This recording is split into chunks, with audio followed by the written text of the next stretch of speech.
3 ಯೋಹಾನನು 1ನೇ ಅಧ್ಯಾಯ. ಗಾಯನ ಮತ್ತು ದೆಮೇತ್ರಿಯ ಶ್ಲಾಘನೆಯು, ದಿಯೋತ್ರೇಫನ ಖಂಡನೆಯು. ಸಭೆಯ ಹಿರಿಯನು ತಾನು ಸತ್ಯವಾಗಿ ಪ್ರೀತಿಸುವ ಪ್ರಿಯ ಗಾಯನಿಗೆ ಬರೆಯುವುದೇನೆಂದರೆ, ಪ್ರಿಯನೇ, ನೀನು ಆತ್ಮ ವಿಷಯದಲ್ಲಿ ಅಭಿವೃದ್ಧಿ ಹೊಂದಿರುವ ಪ್ರಕಾರ ಎಲ್ಲ ವಿಷಯಗಳಲ್ಲಿಯೂ ಅಭಿವೃದ್ಧಿ ಹೊಂದಿ ಸುಕ್ಷೇಮವಾಗಿರಬೇಕೆಂದು ಪ್ರಾರ್ಥಿಸುತ್ತೇನೆ. ಸಹೋದರರು ಆಗಾಗ್ಗೆ ನನ್ನ ಬಳಿಗೆ ಬಂದು ನಿನ್ನಲ್ಲಿರುವ ಸತ್ಯವನ್ನು ಕುರಿತು ತಿಳಿಸಿ, ನೀನು ಸತ್ಯವಂತನಾಗಿ ನಡೆಯುವವನು ಎಂದು ಹೇಳುವಾಗ ನಾನು ಬಹಳ ಸಂತೋಷ ಪಡುತ್ತೇನೆ. ನನ್ನ ಮಕ್ಕಳು ಸತ್ಯವನ್ನು ಅನುಸರಿಸಿ ನಡೆಯುವವರಾಗಿದ್ದಾರೆಂದು ಕೇಳುವುದಕ್ಕಿಂತ ಹೆಚ್ಚಾದ ಸಂತೋಷವು ನನಗಿಲ್ಲ. ಪ್ರಿಯನೇ, ಪರಿಚಯವಿಲ್ಲದವರಾದ ಸಹೋದರರಿಗೂ ನೀನು ಸತ್ಕಾರವನ್ನು ಮಾಡುವುದರಲ್ಲಿ ನಂಬುವವನಿಗೆ ಯೋಗ್ಯನಾಗಿ ನಡೆಯುತ್ತಿ. ಅವರು ಸಭೆಯ ಮುಂದೆ ನಿನ್ನ ಪ್ರೀತಿಗೆ ಸಾಕ್ಷಿ ಹೇಳಿದರು. ಅವರನ್ನು ನೀನು ದೈವರ ಸೇವಕರಿಗೆ ಯೋಗ್ಯವಾದ ರೀತಿಯಿಂದ ಸಾಗ ಕಳುಹಿಸಿದರೆ ಚೆನ್ನಾಗಿರುವುದು.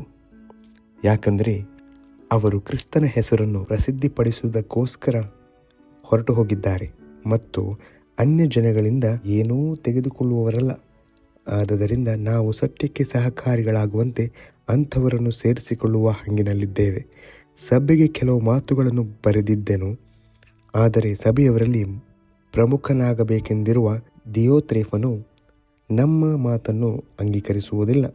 ಆದ ಕಾರಣ ನಾನು ಬಂದರೆ ಅವನು ಮಾಡುವ ಕೃತ್ಯಗಳ ವಿಷಯದಲ್ಲಿ ಎಲ್ಲರಿಗೂ ನೆನಪು ಕೊಡುವೆನು. ಅವನು ಹರಟೆ ಕೊಚ್ಚುವವನಾಗಿ ನಮ್ಮ ವಿಷಯದಲ್ಲಿ ಕೆಟ್ಟ ಕೆಟ್ಟ ಮಾತುಗಳನ್ನಾಡುತ್ತಾನೆ.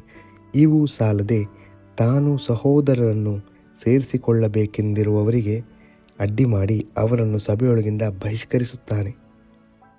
ಪ್ರಿಯನೇ, ನೀನು ಕೆಟ್ಟ ನಡತೆಯನ್ನು ಅನುಸರಿಸದೆ ಒಳ್ಳೆ ನಡತೆಯನ್ನು ಅನುಸರಿಸು. ಒಳ್ಳೆಯದನ್ನು ಮಾಡುವವನು ದೇವರಿಂದ ಹುಟ್ಟಿದವನಾಗಿದ್ದಾನೆ, ಕೆಟ್ಟದ್ದನ್ನು ಮಾಡುವವನು ದೇವರನ್ನು ಕಂಡವನಲ್ಲ.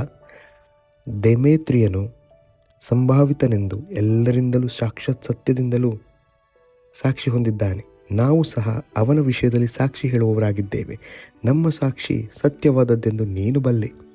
ನಿನಗೆ ಬರೆಯತಕ್ಕ ಅನೇಕ ಸಂಗತಿಗಳಿದ್ದವು, ಆದರೆ ಮಸಿ ಲೇಖನಿಗಳನ್ನು ತೆಗೆದುಕೊಂಡು ಬರೆಯುವುದಕ್ಕೆ ನನಗಿಷ್ಟವಿಲ್ಲ. ಬೇಗನೆ ನಿನ್ನನ್ನು ನೋಡುವೆನೆಂದು ನಿರೀಕ್ಷಿಸುತ್ತೇನೆ. ಆಗ ಮುಖಾಮುಖಿಯಾಗಿ ಮಾತಾಡುವೆವು. ನಿನಗೆ ಶಾಂತಿ ಇರಲಿ. ಸ್ನೇಹಿತರು ನಿನಗೆ ವಂದನೆ ಹೇಳುತ್ತಾರೆ.